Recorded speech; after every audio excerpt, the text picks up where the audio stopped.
Okay, so have you ever had one of those moments, where you're just going about your day, everything seems totally normal? Mm-hmm. Like, let's say you're at a crowded bus station. You're about to head home, Yeah.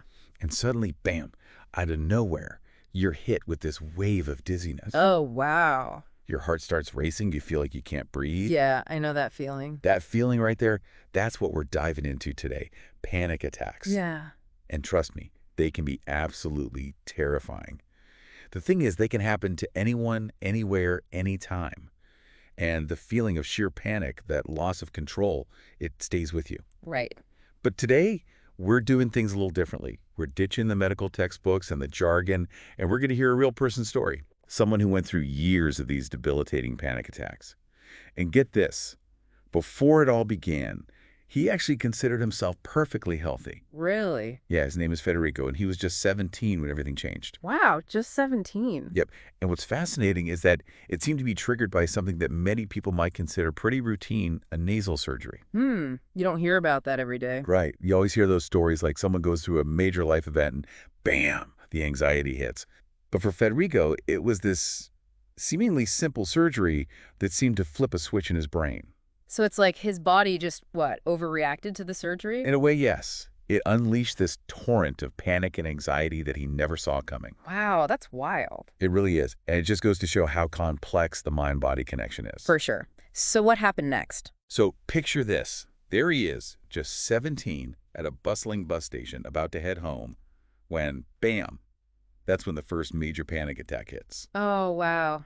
I can only imagine. It's like 1 minute life is normal, and the next, your heart is pounding out of your chest, you're dizzy, you can't breathe. Yeah, that feeling of impending doom is it's terrifying. Absolutely. And Federico actually thought he was having a heart attack, that this was it. It's amazing how powerful our bodies are, how they react when they think we're in danger, even if there's no real threat. And you'd think that once the panic attack is over, you'd feel better, right? Huh. But for Federico, it was like this switch had been flipped in his brain, and the fear, it just lingered. It's like your body goes through this traumatic experience, and then it's like on high alert all the time, just waiting for it to happen again. Exactly. And that's what happened to Federico.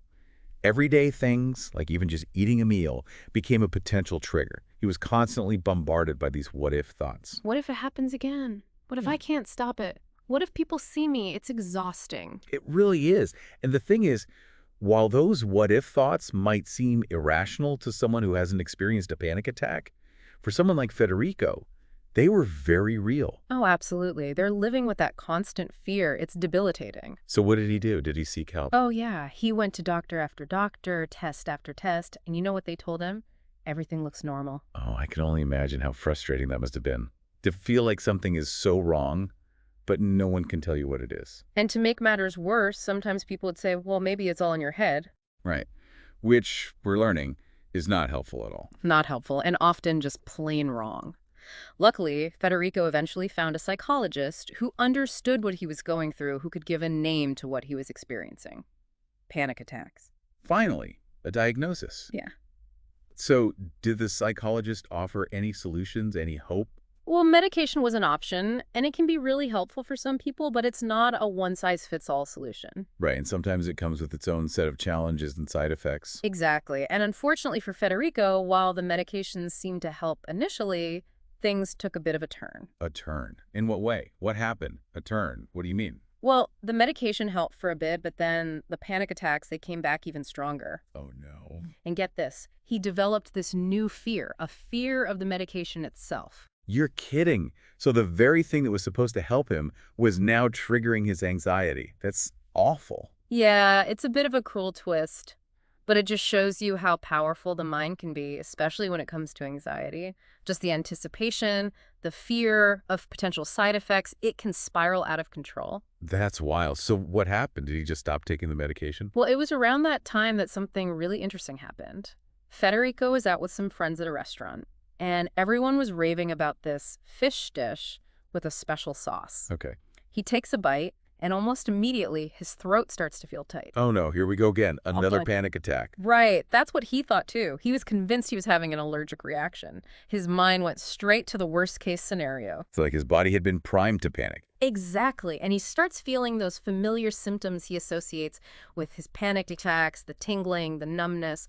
But here's the thing. What, did he forget to tell the waiter he was allergic to fish? No, it turns out the sauce didn't even contain what he thought it did. It was a total false alarm. Wow. So he'd basically given himself a panic attack. In a way, yes.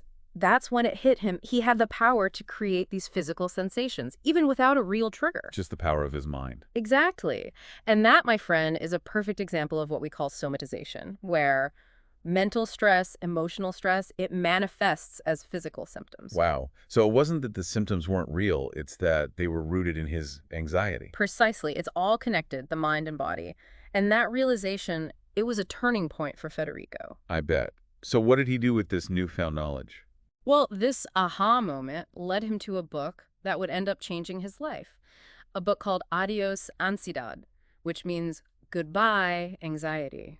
Goodbye, anxiety. Yeah.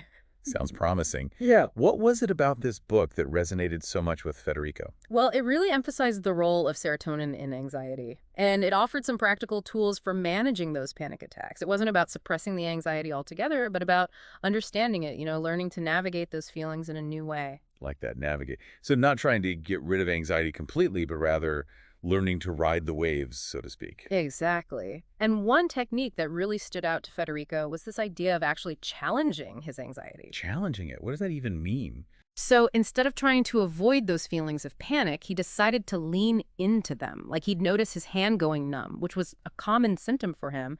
And instead of panicking, he'd focus on that sensation and try to make his other hand go numb too. Wait, really? That's so interesting. So he's almost like making a game out of it.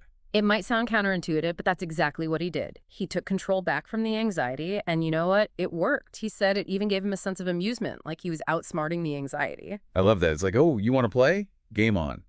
So did this new approach, this challenging technique, did it actually work long term? Well, get this. Federico has now been panic attack free for over a decade. A decade. Seriously. That's incredible. So it sounds like he basically cured himself. Well, it's important to remember that everyone's experience is different. While Federico doesn't experience those full-blown panic attacks anymore, he's open about the fact that anxiety can still pop up from time to time. But the difference is, he now has the tools and the self-awareness to manage it. It doesn't control his life like it used to. That's so powerful, and it's a really important message for our listeners. Yeah. It's not always about erasing anxiety completely. Sometimes it's about learning to live with it, learning to manage it in a way that allows you to live your life to the fullest. Absolutely. And what I think is so inspiring about Federico's story is that there's no one-size-fits-all solution, right? What worked for him might not work for everyone, but his story reminds us that it's okay to think outside the box, to get creative, and most importantly, to never give up hope. I love that. Recovery is always possible, even if it comes from an unexpected place. And, sometimes all it takes is a little shift in perspective. I completely agree. Sometimes that's all it takes. So next time you feel that wave of anxiety building, what if, instead of fearing it, you met it with a sense of curiosity? What if you challenged it instead of letting it control you? Now, that's something good to think about. It's definitely given me a lot to reflect on. As always, thank you so much for sharing your expertise with us today. It's been enlightening. My pleasure. Always happy to be here. And to our listeners, thank you for joining us on this deep dive. Remember, anxiety is a normal human emotion, and you're not alone. There is hope and there is help. Until next time, keep exploring, keep learning, and keep diving deep.